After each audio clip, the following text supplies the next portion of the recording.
So, ayun nga, magandang gabi sa inyo lahat. Good evening. Today na ite-demonstrate ko yung kung paano i-call out yung mga fields sa database. So, nabigay ng exam. So, ito yung mga gagawin.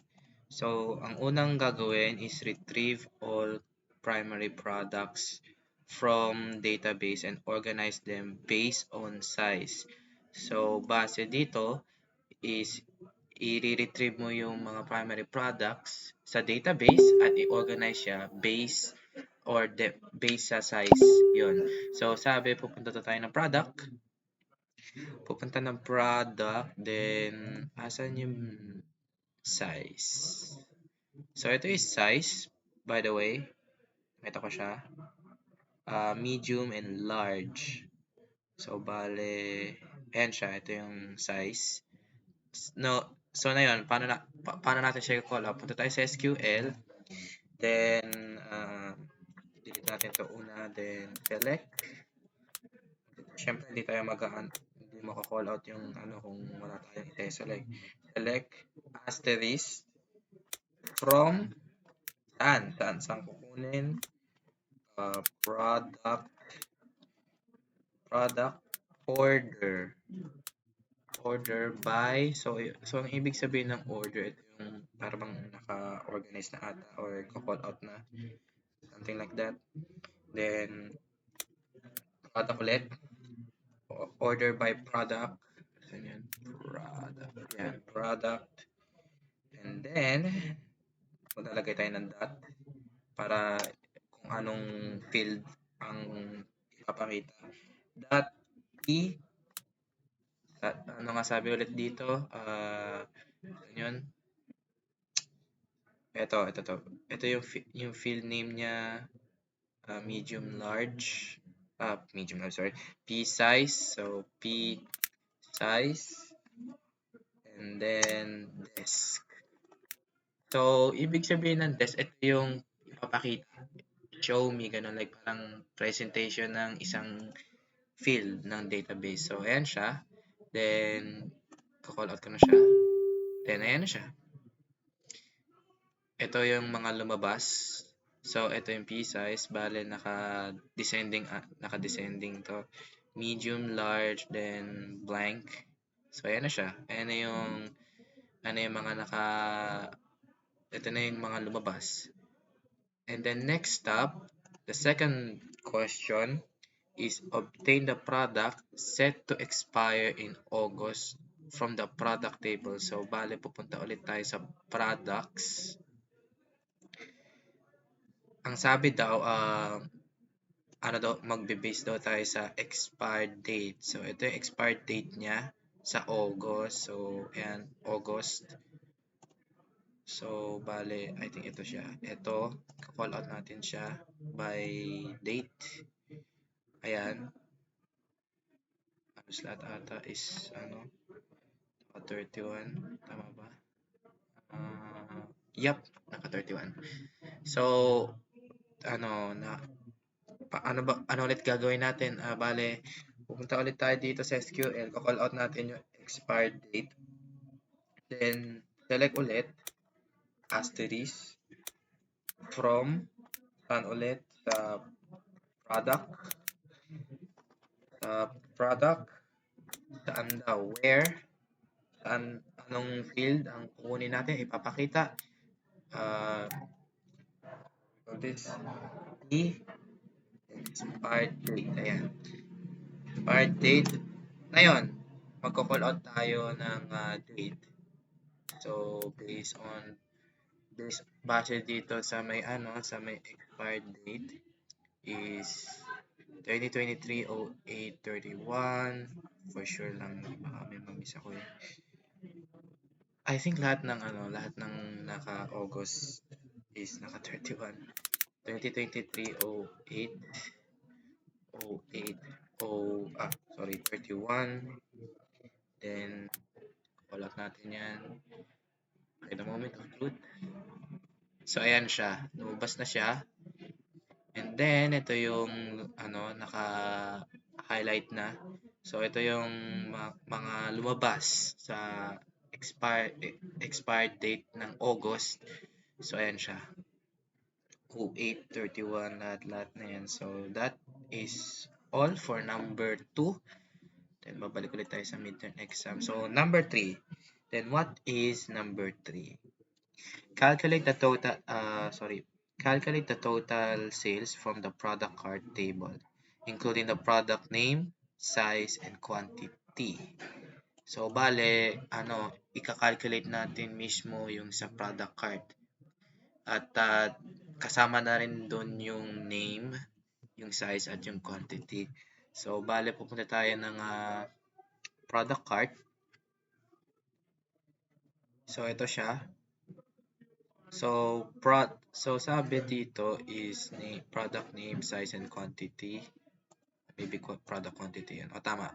Product name, size, and product quantity. Then, ito total natin siya. Ayan.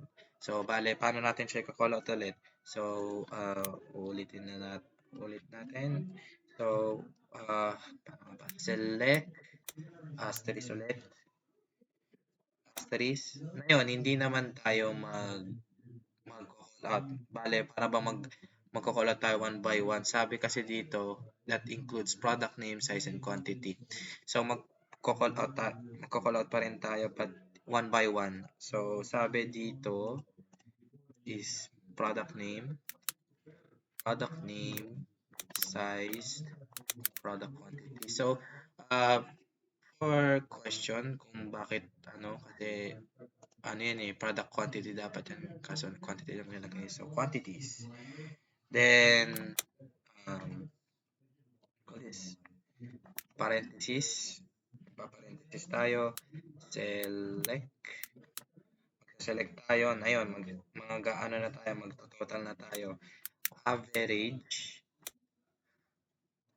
Tama ba yun ko dito? Pinagkukod ko dito. Okay, so tiwala lang. So, average total. So, based sa ating product cart,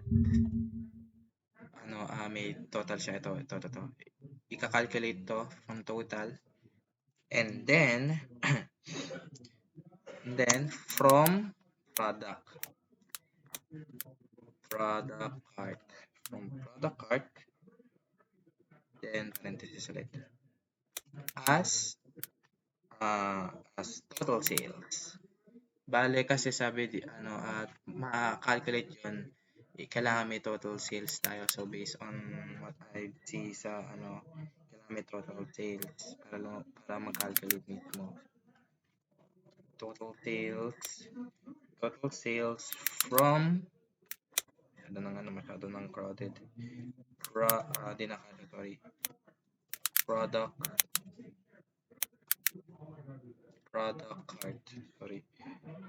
card. So, comment kung lalabas. Oh, mali.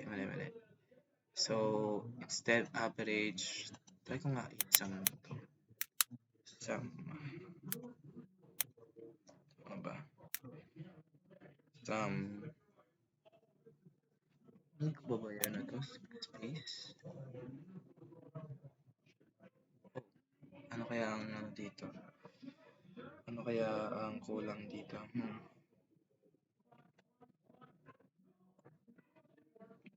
kaya?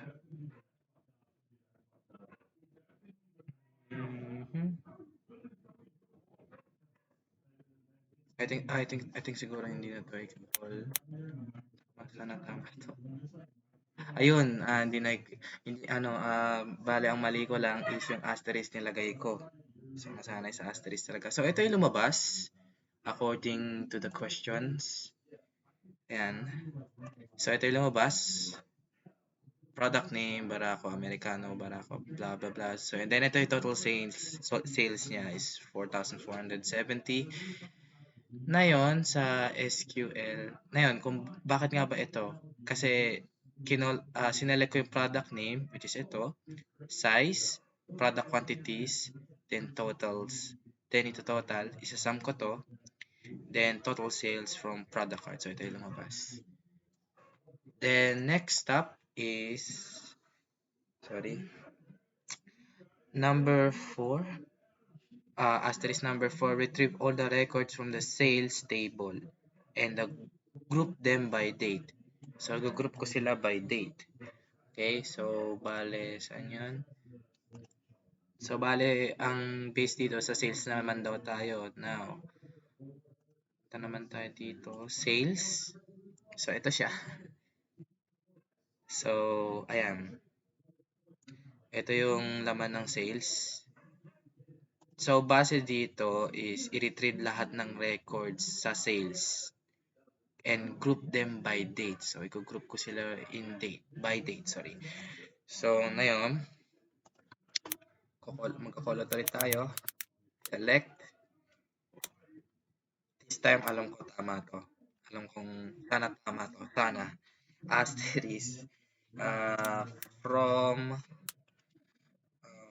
sales daw. Sabi, from sales group by, sabi group daw eh. Group by date upload. So, bale, so based sa sales na yon, I think date uploaded. O tama nga, date uploaded nga yung naka-indicate dito, naka-implement. So, yun, date uploaded. Pakitandaan. Ayan.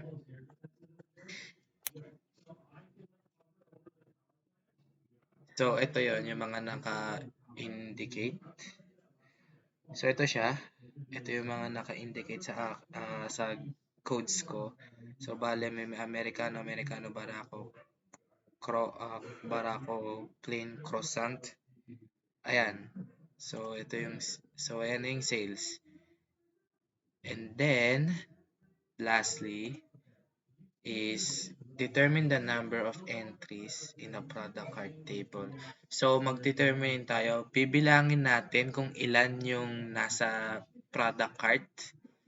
So, sabi. So, ito siya. So, bibilangin muna natin 1, 2, 3, 4, 5, 6, 7, 8, 9, 10, 11. So, kailangan 11 lang lumabas dyan. Okay? Then, ayan, kukuda natin. So, select. Asterisk ulit. Ay, nako, gabi. Sana ito asterisk. Account daw eh. So, bali count.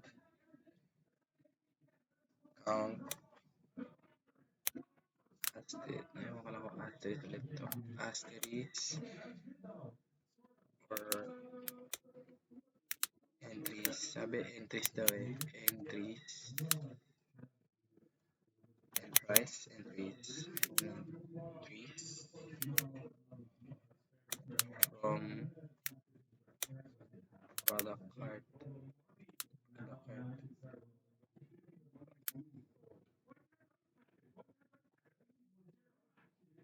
Ano kaya? Dalawa pala dito. So, ayan, 11. Ayan, ito yung mga entries niya, 11. So, bibilangin natin ulit kung ilan yung entries. Sabi, 11 daw. 11 yung entries. Product cart? Product cart ba? Tama, product cart. So, product cart. 1, 2, 3, 4, 5, 6, 7, 8, 9, 10, 11. So, 11. So, ayun. Ayan yung mga na-call out ko. So, ayun nga. Ako po pala si Carl Vincent Aroque at PSIT Treaty. So, magandang gabi po sa inyo.